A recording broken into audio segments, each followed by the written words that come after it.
بسم اللہ الرحمن الرحیم. ناظرین, روڈن انقلاب کے حوالے سے نومبر 2021 میں نے پروگرام کیا تھا کہ یہ جعلی ہاؤسنگ سوسائٹی ہے, اور میں بار بار لوگوں کو آگاہ کرتا رہا, لیکن اس کی فائلیں فروخت ہوتی رہیں اور 7 لاکھ فائلیں فروخت ہو گئیں. وہ پروگرام جس میں نے میجر ریٹائرڈ اشفاق نیر صاحب کو بھی بلایا تھا. اشفاق نیر صاحب سید ہیں, تو انہوں نے آ کے بتایا تھا کہ یہ روڈن انقلاب جو ہے بنیادی طور پہ یہاں پہ ایک پہلے ہاؤسنگ سوسائٹی تھی جس کا نام تھا نیا جہان, اور وہ ہاؤسنگ سوسائٹی عثمان قریشی کے والد صاحب اسلم قریشی صاحب نے بنائی تھی. پھر اس کو مل گئے رحیم الدین صاحب نے اپنے نام سے روڈن اس کا نام رکھ دیا. یہ روڈن جو ہے وہ رحیم الدین سے منسلک ہے. تو ناظرین, وہ ذرا پروگرام دیکھیں کہ جو نومبر 2021 میں نے کیا تھا, اور اشفاق صاحب جو ہیں, اشفاق نیر صاحب, انہوں نے کیا کہا تھا اس روڈن انقلاب کے حوالے سے. لیکن نہ اس وقت آرڈیے نے ہماری باتوں پہ کان دھرا, نہ عوام نے دھرا. لہٰذا اب آرڈیے کو بھی زیادہ خرچہ کرنا پڑ رہا ہے بڑے آپریشن کے لیے, اور عوام تو ویسے لٹ پھٹ گئے ہیں. یہ پروگرام ذرا ضرور دیکھیں. بسم اللہ الرحمن الرحیم. ناظرین, ہٹ سٹوری کے ساتھ میں ہوں شمشاد مانگٹ, اور آج کی ہماری ہٹ سٹوری ایک بار پھر روڈن انقلاب کے نوسر بازوں سے متعلق ہے. چونکہ ہم مسلسل ان کی نوسر بازی اور جو فراڈ ہے, جال سازی ہے, اس کو بے نقاب کرتے چلے آ رہے ہیں. جیسا کہ میں نے پچھلے پروگرام میں بھی کہا تھا کہ اللہ تعالیٰ کی غیبی مدد ہمیں آ گئی ہے. اب جو ان کے متاثرین ہیں الحمدللہ آہستہ آہستہ ہمارے پاس آنا شروع ہو گئے ہیں. اس سے پہلے جناب عارف چودھری صاحب نے 7 کروڑ 10 لاکھ روپے ان فراڈیوں کے پیٹ میں اتارا. اور ابھی جو میرے ساتھ اسٹوڈیو میں موجود ہیں جناب اشفاق شاہ صاحب, دیکھو ایسے بدبخت ہیں یہ, انہوں نے سیدوں کو بھی نہیں بخشا, ان کو بھی لوٹ لیا. جناب اشفاق شاہ صاحب بتائیں کہ اصل واردات روڈن انقلاب کی, فراڈ کی, دھوکہ بازی کی, میں تو کاغذ سارے قوم کو دکھا چکا ہوں, آپ ذرا عملی طور پہ بتائیں کہ ان کے فراڈ کی داستان کیا ہے. شمشاد مانگٹ صاحب, میں ایک محکمے سے ریٹائرڈ ہوا, میرے پاس وہی اپنی جمع پونجی تھی, وہ میں نے اسلم قریشی کو دی. اس نے ایک اسکیم آپ بنائی تھی نیا جہان کے نام سے. اچھا. اس میں بہت سارے پارٹنرشپ بنائے تھے, وہ بالکل خسالہ ڈیم کے ساتھ جڑی ہوئی جگہ تھی. اچھا. میں جب اپنا پلاٹ دیکھنے کے لیے گیا, ان کا آفس تھا جیا پلازا شاہپور اسٹاپ پہ اڈیالہ روڈ کے اوپر. اچھا. وہاں ان کا جو مینیجر ہے فرید اس کا نام ہے, اس کی پکچر میرے پاس ہے, اس کا آئی ڈی کارڈ میرے پاس ہے, میں اگلے پروگرام میں آپ کو جناب کو دے دوں گا. وہاں پر میں گیا تو انہوں نے کہا جی آپ کی تو لاٹری نکل آئی. میں نے کہا کیا ہوا ہے جی, ہم نے وہاں روڈن انقلاب بنا دی. اچھا. یعنی پہلے وہاں نیا جہان تھا, پھر روڈن انقلاب آ گیا. میں وہاں اپنے پریشانی کے ساتھ, اپنی فیملی کے ساتھ, بچوں کے ساتھ گیا, جا کے پلاٹ دیکھے تو وہاں پر روڈن انقلاب نے آفس بنایا ہوا تھا. پھر میں روڈن انقلاب کے آفس میں گیا تو وہاں میری ملاقات ہو گئی اسلم قریشی کے بیٹے عثمان قریشی سے.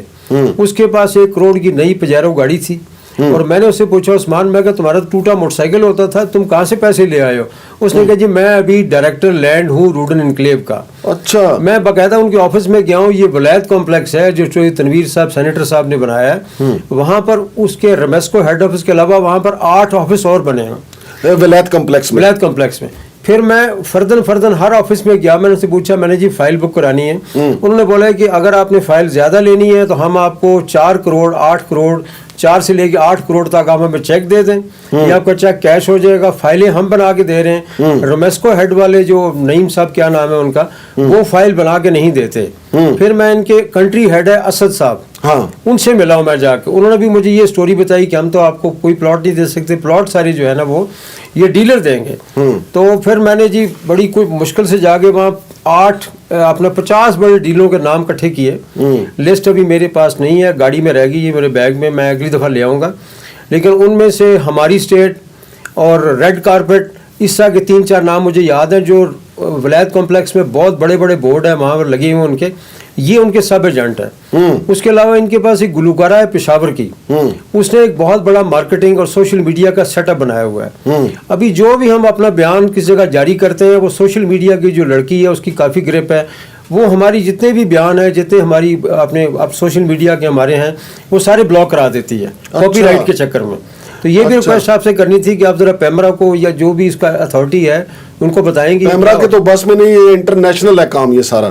تو اس میں سر آخر پہ لاسٹ میں یہ آپ سے گزارش کروں گا, ابھی چونکہ میرا بھی ایک ادارے سے تعلق ہے, تو مجھے ایک میجر جنرل, میں ان کا نام ابھی نہیں لوں گا, میں لے دیں نام سر جی, جب کام ہو رہا ہے پھر پتہ چلے ہمارے آرمی چیف کو کہ دھندا کیا چل رہا ہے. مجھے بتایا وہ میجر جنرل, ان کا نام ظفر اللہ ہے, ریٹائرڈ ہے نا وہ, ریٹائرڈ ہے وہ. پہلے یہ تو چودھری عارف صاحب نے بھی مجھے بتایا تھا کہ یہ سارا ٹولہ جو ہے جنرل ریٹائرڈ ظفر اللہ کی چھتری کے نیچے چھپ گیا.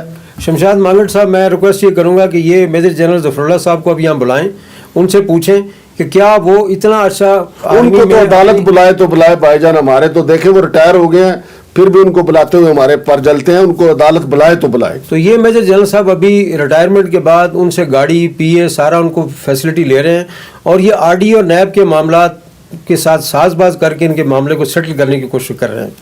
नहीं, लेकिन मुझे तो ये पता चला है कि ये जो अपने जनरल रिटायर्ड ज़फ़रुल्लाह साहब जो हैं, इनके तो अपने बड़े पैसे वहाँ लग गए हैं कि इन्होंने यहाँ पे इस्लामाबाद में एक प्लाजा बेच के वहाँ पे लगाया, DHA में 3 कोठियाँ बेच के इन फराडियों को दी हैं, बाहर से कनाडा से इनके कोई दोस्त अरबों रुपया लेके आए, वो उन्होंने लगाया। इनकी तो दौलत जो इन्होंने लगाई है रूडन में, वो अभी हवा में, पता नहीं मिलेगा या नहीं। और ये फराडिये रहीमुद्दीन एंड कंपनी जो है लूट लाट के फरार हो जाए, ये तो पता नहीं है। शमशाद मांगट साहब, हम अभी कोई कम से कम 50 या 60 मुतासरीन हैं।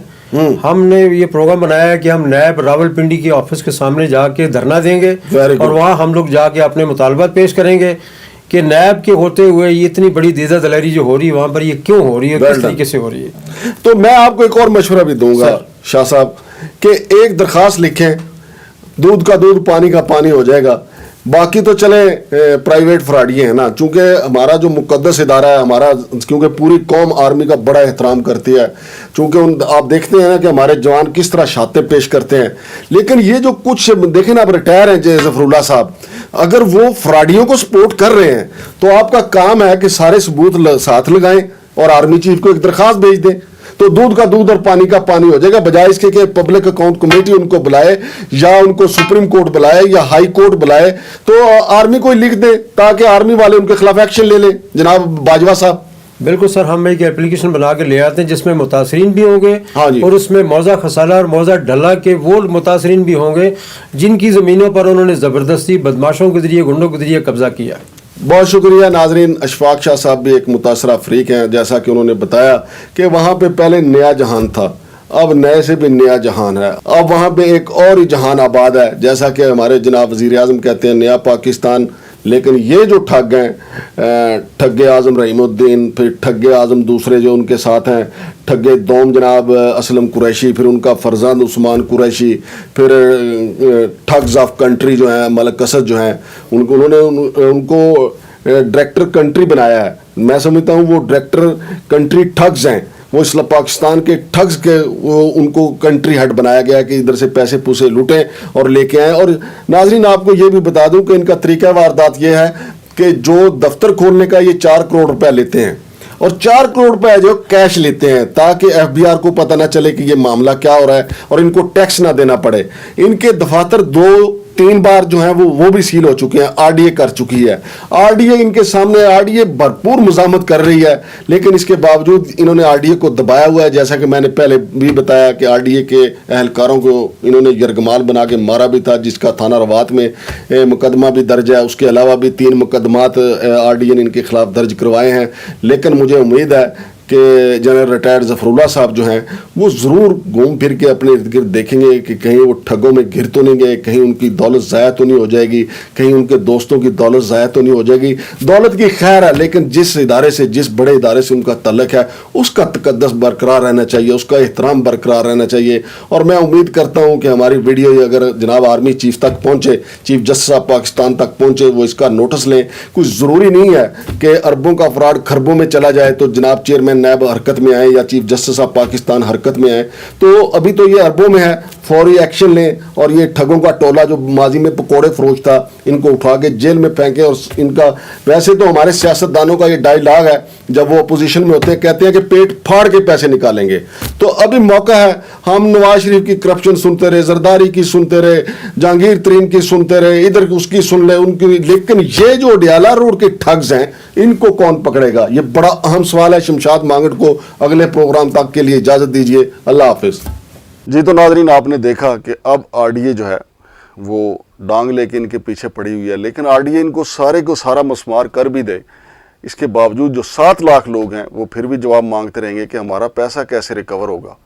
वो पैसा सारा तो ले गए मलिक असद साहब, जो इनके कंट्री हेड बने हुए थे, रहीमुद्दीन साहब ले गए, रहीमुद्दीन के भाई ले गए, फिर उसके साथ साथ उस्मान कुरैशी, असलम कुरैशी, वो सारा पैसा तो वो लूट के ले गए। और फिर ये अदालतों से छोटे छोटे स्टे ले आते हैं। अभी जो ऑपरेशन किया आरडीए ने, ये फिर जाके अदालत से स्टे ले आए। अदालतों को भी देखना चाहिए कि अवाम लूट रही है, जो इतने साल हो गए जिन्होंने अवाम को डिलीवर नहीं किया, और आरडीए इस चीज़ की गवाह है कि इनके पास एनओसी और एलओपी नहीं है। आरडीए से खुला लेके ये गए थे फाटा के पास, फाटा ने भी इनको घास नहीं डाली, एनओसी एलओपी वहाँ से भी नहीं मिल सका। इसके बावजूद इन्होंने फेज़ 2 का ऐलान कर दिया, फेज़ 2 का ऐलान करके फिर बुकिंग शुरू कर दी।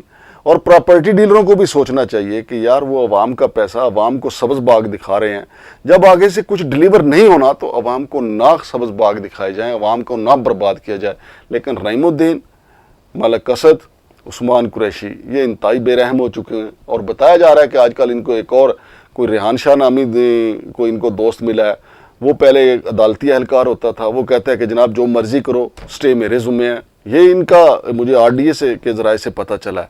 और अगर ऐसी बात है भी तो आरडीए को चाहिए कि रजिस्ट्रार लाहौर हाई कोर्ट को ख़त लिखें कि जनाब हमारे मामलात हैं, इनके पास ना एनओसी है ना एलओपी है, और रेहान शाह धड़ल्ले के साथ कहता है कि मैं स्टे ले दूंगा और फिर स्टे आ भी जाता है। तो ज़रा इन मामलात को तो देखें, ये स्टे आ क्यों जाता है। और दूसरा, फिर आरडीए को रेफरेंस बना के नैब को भेजना चाहिए, ताकि नैब इस मामले को देखे कि 7 लाख फाइलें जो हैं, 7 लाख लोग लुट गए, 7 लाख घराने लुट गए, तो अब उनके साथ क्या इंसाफ होगा। अभी भी मौका है कि मलिक असद, रहीमुद्दीन, उस्मान कुरैशी को पकड़ लिया जाए, ताकि ये कहीं बाहर ना भाग जाएं। पैसे तो वैसे इन्होंने काफ़ी ज़्यादा बाहर शिफ्ट कर दिया है, और फिर इनको पकड़ लेंगे तो चले जो कुछ भी है, भागते चोर की लंगोटी से ही अवाम को कुछ तो मिलेगा वापस। शमशाद मांगट को इजाज़त दीजिए। अल्लाह हाफिज़।